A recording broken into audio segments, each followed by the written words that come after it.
Yes, hi, good to see you. Hi, good to see you too. How are you? So, I'm good, thank you very much. So, let's start while we're already 6 minutes waiting. So, let's start from the beginning. Tell us about your journey in motorsport. How did you begin, and how first you get into the karting, and when did you realize that racing was more than just a hobby for you?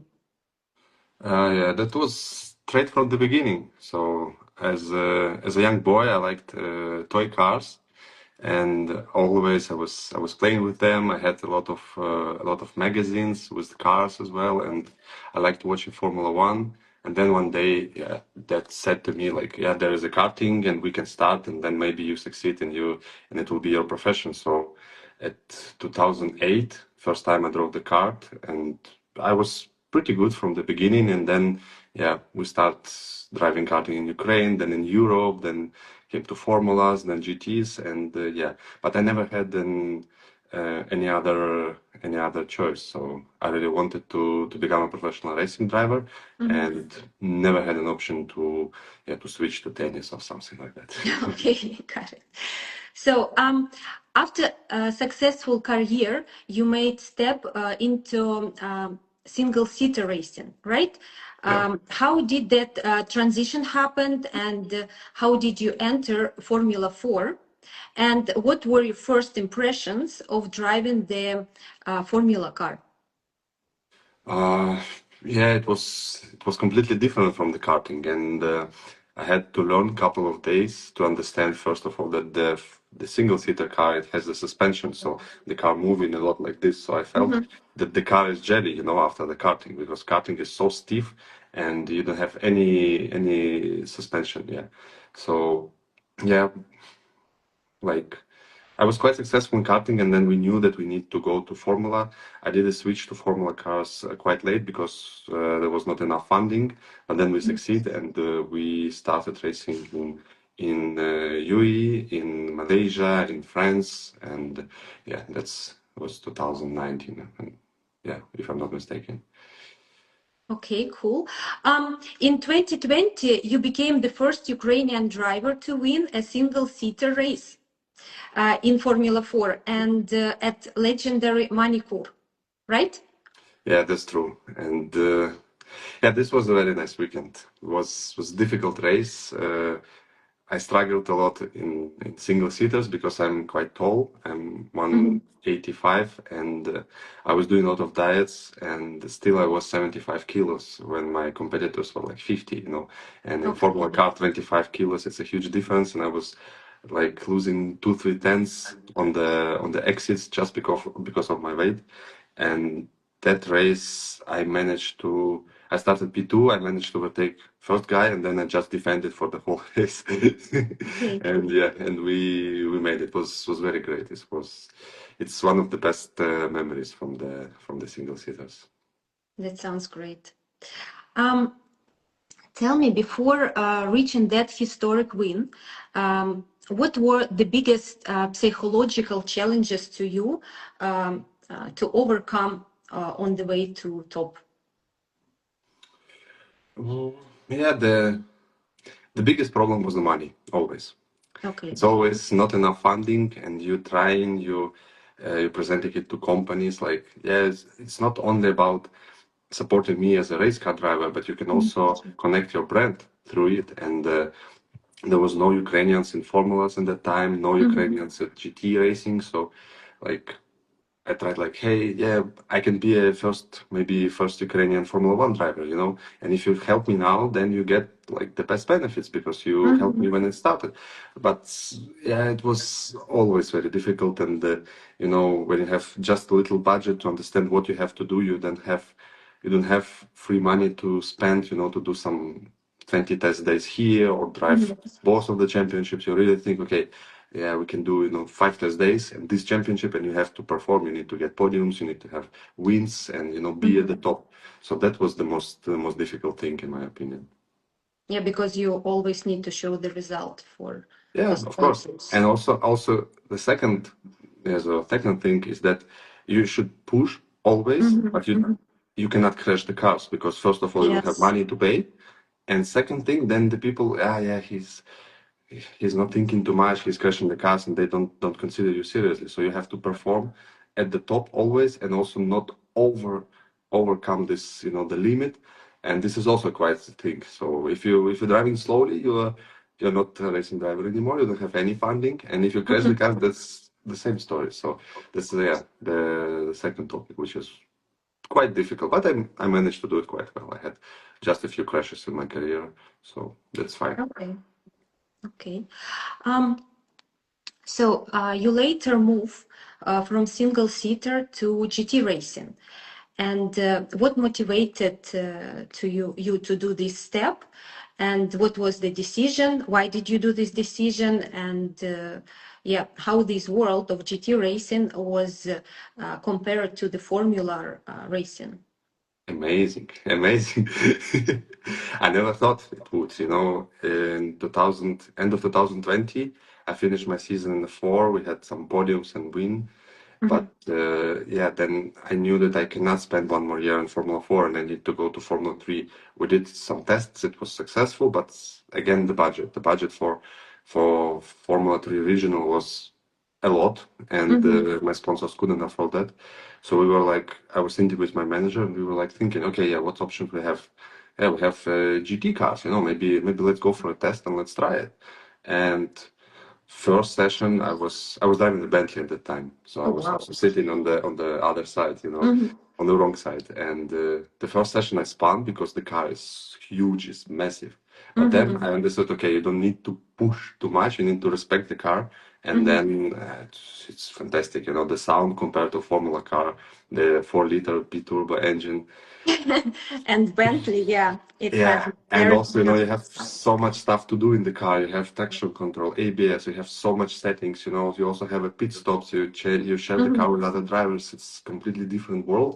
And in my opinion, it's a lot more interesting than the Formula 4 car. Formula 1, of course, you have also a lot of stuff to do, but Mhm. yeah, like, pit stops appears just in Formula 2. So up to Formula 1, the racing is, yeah, it's pretty basic in my opinion. So GT Okay. World was really, yeah, really cool to start, and we were very successful straight away. Um, also, um, Also, you represented Ukraine at the FIA Motorsport Games in both in 2022 and 2024. What did this experience give to you like a racing driver, and what new skills or perspectives did you gain from competing at this level? Mm, difficult to say because yeah, the coolest thing of these events were that you Mhm. represent your country and you competing not only against Mercedes or Porsche or BMW, but you're also competing against other countries. And on the live stream, they always say like Team Ukraine or Team Germany or Mhm. Team Switzerland, And this cool also was very cool and very nice to see the amount of support from the Ukrainians, which came there in 2022 and 24 as well. You see the flags on the tribune. A lot Mhm. of people come to you and say like, yeah, thank you that you are doing that. Thank you that you're posting Ukrainian flag here, Mhm. and you represent our country at the top level of the motorsport, and it was very cool. And if we look at it from the racing side, it was Mhm. also a nice event, but it was, yeah, very similar to others. So you don't have some differences. The only thing is that all the cars are pro-am. So there one silver driver and one so young pro and bronze driver, and all the cars Okay. have that. So it's pretty equal. Then it's also cool that your bronze, your gentleman driver, fighting against guys like him, like Mhm. who has a business or some job, and on Monday they go to office. And I was competing against other silvers, which are, on Monday doing simulator and training and driving for another tests. And this is a cool event, in my opinion. Okay, cool. Um, So, at any point in your career, did you ever consider taking a break from motorsport? And if so, what made that period difficult and what brought you back with renewed motivation? Um, I never thought about a break. The only thing was money issue in Mm-hmm. 2014. So when the Russia aggression started on the east of Mm-hmm. Ukraine, it was very difficult times for because that in that times I didn't have any sponsor. It was just family backup. So Okay. it was difficult for business of my dad, and we were talking about are we really can do it or no, or should we Mm-hmm. take a break? And it was difficult, but he thankfully he believed in me, and the year after we won first Ukrainian championship, and then was the right decision, I guess, to continue. Okay. Looking, sorry, looking at your career today, what goals are you currently setting for yourself? And are you focused more on championships, personal development, or specific racing programs? Um, Yeah, I have some races which I really want to do. It's 24 hours of Nürburgring, it's 24 Mm-hmm. hours of Le Mans, and yeah, it's a DTM championship. Oh, But wow. Okay. yeah, it's I really like it. I admire that Mm-hmm. series, and I really like to watch it. It's really interesting. And but the biggest thing is that the budgets also it's crazy nowadays. So it's important, I think, to continue developing as a as a race car driver, to get opportunities to do tests there or to do one race there, and then if you perform well, then I'm sure that the door will open. So if you do Mm-hmm. everything right, then somehow the universe also helps you a bit because it see that you are trying a lot, and then you have some gifts. I had this also in my career when I was on the really like lowest points, but I was doing everything right. Then suddenly, like gentleman driver called me like, "Yeah, Ivan, Okay. come to me, like, yeah, let's do one race, and then we do a couple of races, and then Okay. it's you need to keep pushing and believing also that it's going to be fine, which is not easy sometimes. Yeah, I can understand that. Um, is there a particular circuit where you dream of taking a major victory one day, and why does that track mean so much to you?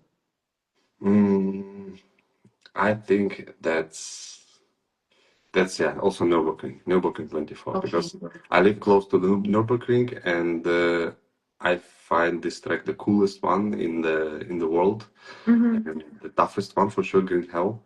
And my dream is really to win overall 24 hours of Nürburgring in GT3 car. That would be amazing. And second place, of course, Le Mans, because I was also living back in 2020 with the Mm-hmm. Corona restrictions.